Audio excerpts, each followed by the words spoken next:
10. So the first cross section is going to be actually 0, which will be this one here. Now don't worry about the chainage at the moment, because the chainage for you won't be 190, it'll be 0. The reason why that chainage is 190 is because it's along a road, and you're very rarely going to have a road starting at 0. Like take State Highway 1 for example, starts way down in where my cousins come from, down in South Island, and a place called Bluff, and goes all the way up to the tip of the North Island, a place called Cape Reinga. And that is probably closing in on 1,000 kilometres, somewhere between 600 and 1,000, or 800 and 1,000. And so when they repair a bit of State Highway 1, and you've all been on State Highway 1 and you've all seen them with their cones, and probably some of your classmates out there doing some of the work too, they always start at the chainage. And the chainage could be, let's say it's 1,000 kilometres long. Chainage might be 623 kilometres, 0.24 or something like that, and that would be the first one up there. Even just if they did some tar sealing in your road, for example, your local road, and they started at house number 10, and they finished at house number 24, that also would have a chainage on it as well. So whenever you're talking volumes or roads, there's a very high likelihood that that first number isn't 0. So don't be confused by it. I've tried my best to confuse you in the test because I play around with that first number, right? Just because I can, and because that's what you're going to have to get your head around if you're going into the workforce. In this case, when you're doing the first section, it'll be 0. So that's easy. There's your first start point. Then you have already got one that goes through here, because that'll be section AA or BB, depending on what you call it. And there'll be a last one that goes through here, the tip of that. Now they're very easy to put in, those two. That one is going to have be your last one, and that'll actually be 0 cut, 0 fill. And the first one will be 0 cut and 0 fill. In this case of the road, it's a bit different. There's a little bit of fill in there. So don't get confused by that. This is only me explaining that sheet and what you need to do for your assignment. So we've got 1, 2, 3. I expect at least one more going through here. One more going through here. One more going through here. One more going through here. And here's the golden marks. I want one that goes through there and through there. Now, I've already demonstrated to you how to do the one in the middle. And we put the platform on, and then we put this on, and we put that on. That was 1 to 1, that was 1 to 2. Easy. We put a P line around it, and we've got an area. P line, area.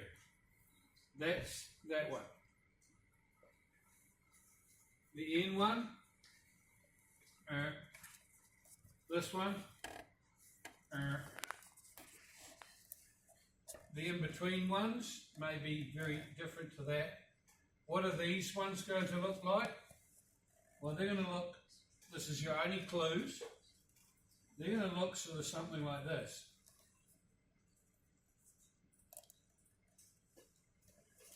Because you're going to get a bit of cut and a bit of fill and a gap in between. It might be a bit different to that. But it'll have a gap in between. What's the easiest way to draw it? Do it on a whole contour. Because that line there will determine, that's a whole contour that you're going through there. that'll be the contour height there. And if you're going through another contour over there, that'll be the contour height there. Then you only need to use the batter slopes on the side. Okay, so you're going to do, let's say 1, 2, 3, 4, 5, 6, 7. Somewhere between 7 and 9 cross sections. Each one of these, I want you to put the area on the top of them.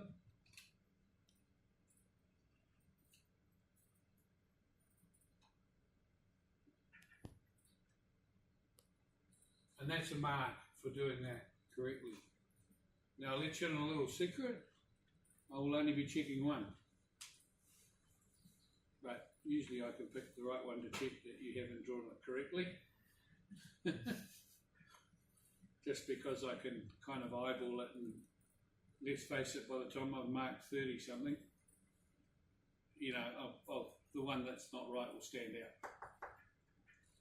Also, you need to remember what these distances here are, or at least measure them, because they will form your chainages. So say that is 1 metre, 1.2, 0.9, 1 metre, 7.2. Well, they will be in this column here, the interval. That's the chainage, that's the interval. To get an idea of what the difference between the two is, if I was to walk into the city right now, as I'm going past, I'm like, oh, that's 10 metres, 20 metres, 30 metres, you can hear me weighing the distance, 120 metres, 4 kilometres, whatever, that is a chainage, because I'm adding it up as I'm going along. An interval is quite simply the distance between each time I was yelling out a number. Is that pretty straightforward? So as you can see there, 20 plus 190 is 210, plus 20 is 230, then it gets down here, and at the end there you can see 380 plus 50 equals 430. Now the cool thing is, if you put that, the two areas and the interval in there, this spreadsheet goes brrrr and gives you a number at the bottom. That's pretty cool because you're only really duplicating your own work. So what do you get for doing the spreadsheet? Half a mark. What do you get for pasting it into your drawing? Another half mark. And it doesn't, as long as it's about the same text height as your text in model space, I'm happy. If it's like this, and I can't see your drawing and you pasted it over the top of the drawing, you'll get 0 marks. And if it's that big, like, you know, I'm going to have to sort of stop everything, wipe the screen to see if I can see where it is. No, still can't see it. It's a tiny little dot. Well, you know, you're risking me not seeing it all. So put it beside these. In model space, you don't have to do a viewport. In fact, if you do a viewport and all that, you'll lose marks. So that just needs to be in model space with the, in fact, I only want to see this bit, the corrected quantities. I don't want to see that bit, just this bit with the total. Now, if that says negative cut, what do you think it is? Good. Phil, exactly. No, sorry, no, half mark, whoever said that. So, yeah, and I just want to see that column over here, about that size, corrected quantities.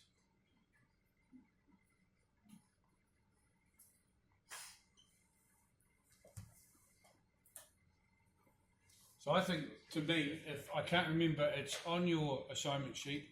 I think it's 3 marks. Don't quote me. Might be 2. Pretty sure it's 3.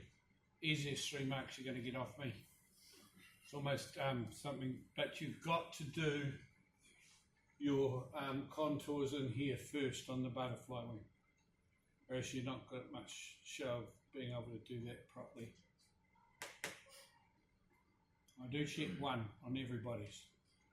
Do you know why? Because if I find out that your one of those is not right according to your drawing, I'm starting to think where you got it from. Because it's very easy to go cut and paste from your friends. You go, oh look, I've done the quantities right. And the other thing is that students get very, they get confused because they think that these numbers and these numbers here should be the numbers at the very end, but they're not. This calculation sheet I'm going to go over in a few minutes. Now also this will be in the test, just to add a wee bit more weight to it. I'll be asking you questions from that in the test. So I might say, for example, how's an N ratio found? Or how do you find the final corrected quantities? Or what is the average sum of the end areas? Which I'm about to go over now. Okay. Now this sheet here is on Moodle. I want you to save it somewhere, even if you put it in downloads just for the moment. Open it up, and we'll use colours because I think it's the best way of explaining it. Most of you are probably, I'm making an assumption here. My father once said never make an assumption, son. You're the one making the umption, but you're also making the ass as well out of yourself. So yeah, don't necessarily make an assumption, but I will say most of you probably know what some basic coding is on Excel, but I'll go over it anyway, and I'll show you there is a bit of coding in here that's come from the world mathematician champion, so that's pretty cool. You can say that with hand on heart.